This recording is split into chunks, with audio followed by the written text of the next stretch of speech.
Hello दोस्तों, कैसे हैं आप। आज की कहानी का नाम है बेवफाई। डॉक्टर निशा ने अपने पति डॉक्टर विनोद को फ़ोन मिलाया और कहा, खाना खा लिया तो जल्दी हॉस्पिटल आ जाओ। अभी अभी एक हार्ट पेशेंट आई है, हालत बहुत ख़राब है। तुम्हारे गांव की है, संगीता नाम है उसका। संगीता नाम सुनते ही डॉक्टर करने लगा क्योंकि संगीता तो उसका पहला प्यार थी। डॉक्टर निशा बोली, जानती हो क्या इस नाम की औरत को। तुम्हारे गांव की बेटी है, 30 साल के आसपास उम्र है। उसकी माँ साथ में आई है, बहुत गरीब घर से है। तुम कहो तो एडमिट करो। विनोद, मैं अभी आधा ही घर खाना खाया था, वो जल्दबाजी में बोला। एडमिट कर लो और ट्रीटमेंट चालू कर दो, मैं 20 मिनट में पहुंच रहा हूँ। विनोद ने खाना बीच में ही छोड़ दिया। जल्दी उसने कपड़े पहने और दौड़ता हुआ गाड़ी के पास पहुंचा। फिर गाड़ी स्टार्ट करके तेजी से अस्पताल की तरफ चल पड़ा। एक समय था जब संगीता में उसकी जान बसती थी। विनोद और संगीता दोनों बचपन से ही साथ खेल कूद कर बड़े हुए थे। 10वीं कक्षा तक आते आते दोनों में प्यार हो गया था। फिर प्यार इतना परवान चढ़ा कि दोनों ने साथ जीने मरने की कस्में खाई।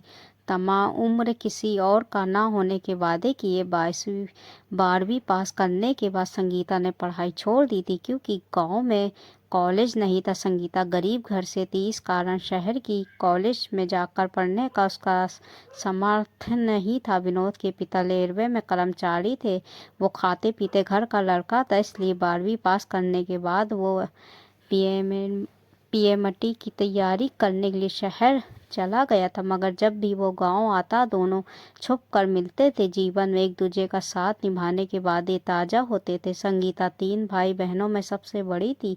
पिता बचपन में ही चल बसे थे, खेती बाड़ी करके उसकी माँ घर चला रही थी। स्कूल छोड़ने के बाद संगीता गांव की औरतों के कपड़े सी कर माँ का हाथ बटाने लगी ताकि छोटे भाई बहन पढ़ सके। दिन गुजरने लगे। उधर कड़ी मेहनत के बाद विनोद पीएमटी क्लियर कर गया और डॉक्टर की पढ़ाई करने दिल्ली चला गया। फिर कुछ दिनों बाद उसका पूरा परिवार शहर में जाकर बस गया। वो दिल्ली जाने से पहले संगीता से मिलकर बोला था, तुम मेरा इंतज़ार करना, जैसे ही मैं डॉक्टर बन जाऊंगा तुम्हें डोली में बैठा कर अपने साथ ले जाऊंगा। वो संगीता की उम्मीद था। संगीता का हर ख्याल सपना विनोद से शुरू होता था और उसी पर ख़त्म होता था। मगर दिल्ली दिल्ली जाने के बाद वो लौट कर नहीं आया। दिल्ली में विनोद की मुलाकात निशा से हुई।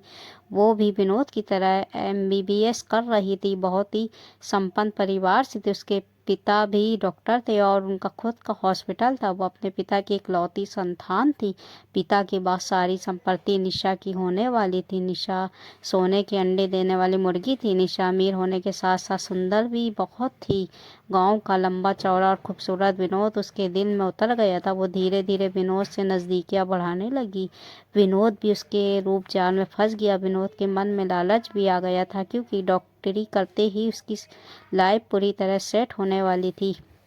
निशा के पिता का करोड़ों का हॉस्पिटल निशा से शादी के बाद विनोद का ही होने वाला था।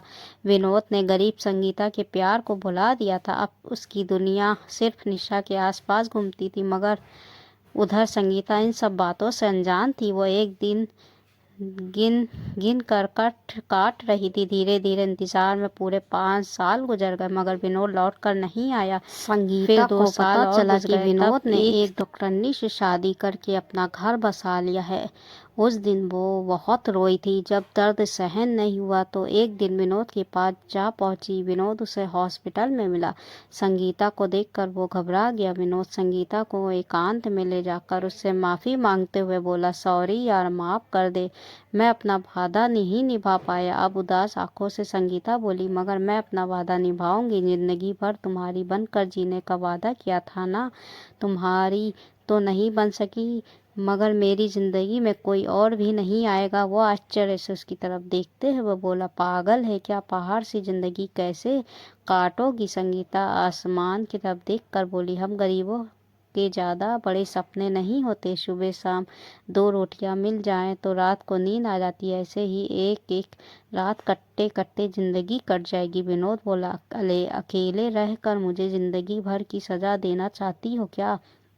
वो खाली खाली आंखों से उसे घूरते हुए बोली, मैं कुछ भी करूं मगर तुम अपने दिल पर किसी तरह का बोझ मत रखना। तुम मेहनत करके डॉक्टर बने हो, तुम्हारी लाइफ पार्टनर भी एक डॉक्टरनी ही होनी चाहिए थी। मुझे तुमसे कोई शिकायत ही नहीं है, वैसे भी हम गरीबों की ऐसी किस्मत नहीं होती।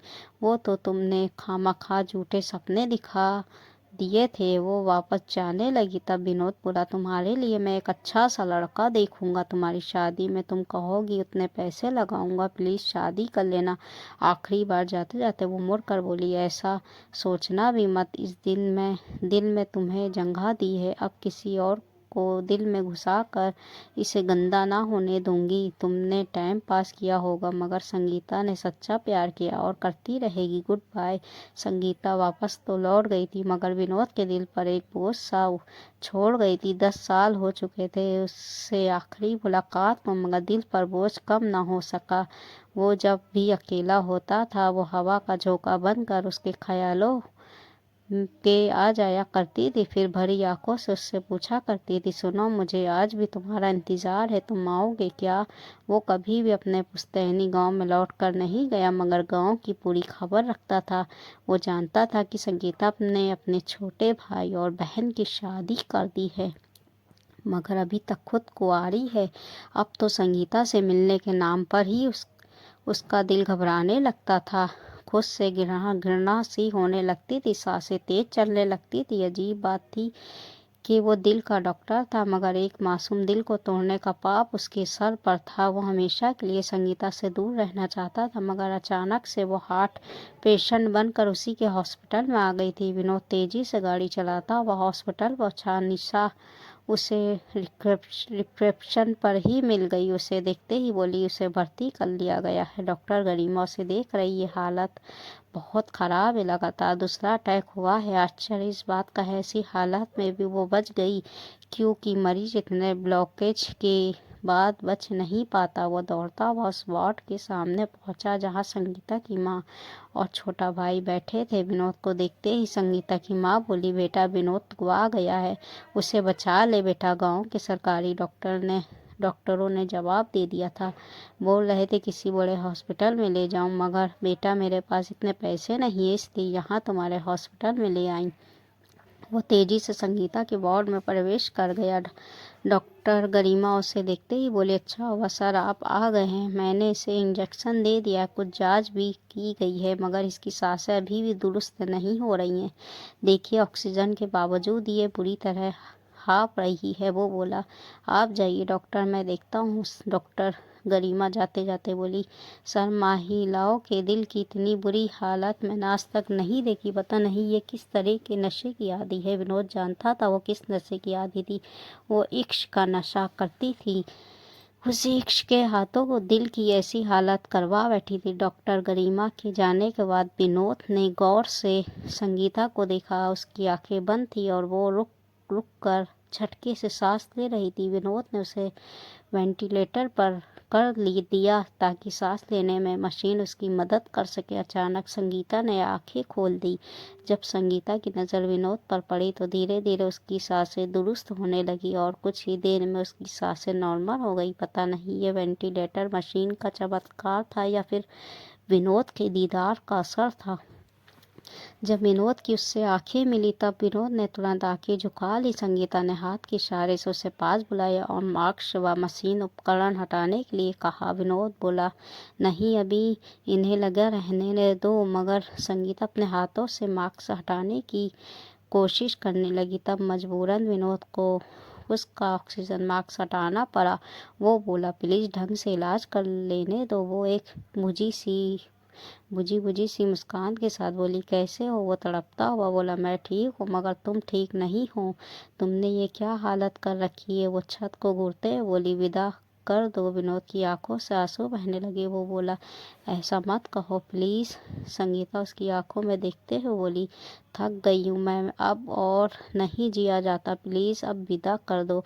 वो बोला, माफ़ कर दे प्लीज़, मैं तुम्हारा गुनहगार हूँ, सफ़र में रास्ता भटक गया था। संगीता भरी आंखों से मुस्कुराई, फिर बोली, कहा था ना दिल पर बोझ मत रखना, तुम्हारी कोई गलती नहीं है, मैं ही गलत हूँ, मुझे बदलना नहीं आता, भुलाना भी नहीं आता। विनोद बोला, नहीं तुम गलत नहीं हो, मैं ही बेवफा हूँ, तुमसे बेवफाई करके मैं ज़रा भी खुश नहीं हूँ। हमेशा लगता है दिल पर कोई वजनी चीज़ रखी हुई है और वो मेरा दम घोट रही है। दिल का डॉक्टर होने के बाद भी मैं इस वजन को नहीं हटा पाया। आज मुझे महसूस हो गया कि जीने के लिए सिर्फ पैसा ही नहीं चाहिए, सुकून भी चाहिए, और मेरे दागदार दिल को वो सुकून नसीब ही नहीं हो रहा। संगीता ने हाथ के इशारे से उसे करीब बुलाया, फिर उसका हाथ पकड़ कर बोली, ईश्वर साक्षी है, मैंने तुम्हारे लिए कभी बद्दुआएं नहीं की, तुम मुझे नहीं मिले, ये मेरा नसीब था। मैंने हमेशा ईश्वर से एक ही प्रार्थना की है, वो हमेशा तुम्हें खुश रखे, मगर तुम्हारे लिए दुआएं करने के लिए शायद अब मेरे पास सांसें कम पड़ गई हैं। यारा, अब मुझे जाना होगा, तुम मुझे विदाई दे दो, शायद तुम्हें देखने के लिए ही प्राण अटके हुए थे। इतना कहते हुए फिर से उसकी सांसें उखड़ने लगी। विनोद ने उसे फिर से वेंटिलेटर के पर ले लिया। काफ़ी मशक्क़त के बाद उसकी सांसें दुरुस्त हो पाई। फिर उसकी बहुत सारी जांच की गई, काफ़ी जगह ब्लॉकेज नज़र आए, कई नसों में 95% से भी ज़्यादा ब्लॉकेज थे।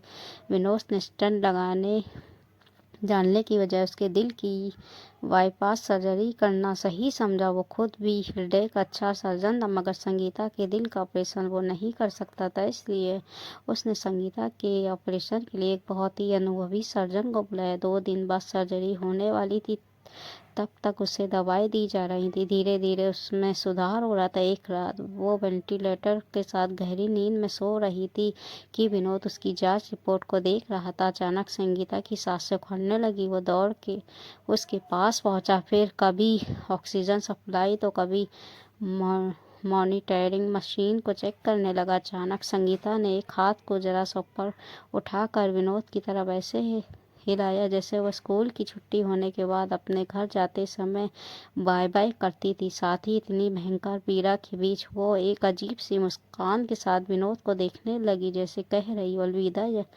यारा। विनोद कुछ समझता उससे पहले ही मॉनिटरिंग मशीन पर चलने वाली रेखाएं शांत होकर सीधी चलने लगी थी और संगीता की आंखें स्थिर होकर एक जगह पर ठहर गई थी।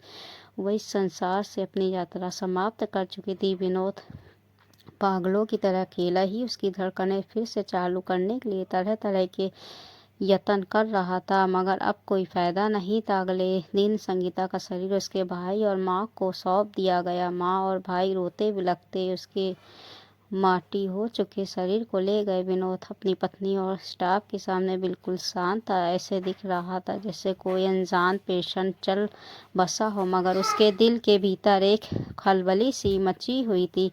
दिल पर बोझ और भी ज़्यादा बढ़ चुका था। अगले दिन वह संगीता की अंतिम यात्रा में शामिल हुआ। दोनों जीवित रहते साथ नहीं चल सके थे, मगर मरने के बाद वो उसकी अर्थी के बेहद करीब चल रहा था, बार बार उसे अपना कंधा दे रहा था। दाह संस्कार के बाद सारे लोग अपने अपने घर चले गए थे, मगर वो दिल पर बोझ लिए काफ़ी देर तक अकेला चिता के पास बैठा रहा था। संगीता को गुजरे 10 साल हो चुके हैं, मगर विनोद के लिए दिल पर बोझ अब भी कम नहीं हुआ है। जब भी वो तन्हा होता है बोझ बढ़ जाता है। दोस्तों, इंसान कितना भी दूर तो और चालाक क्यों ना हो, खुद के द्वारा किया गया बुरा काम, धोखा, बेवफाई, बदअखलाकी और मक्कारी आखिरी सांस तक उसके दिल पर बोझ बनकर रह जाती है।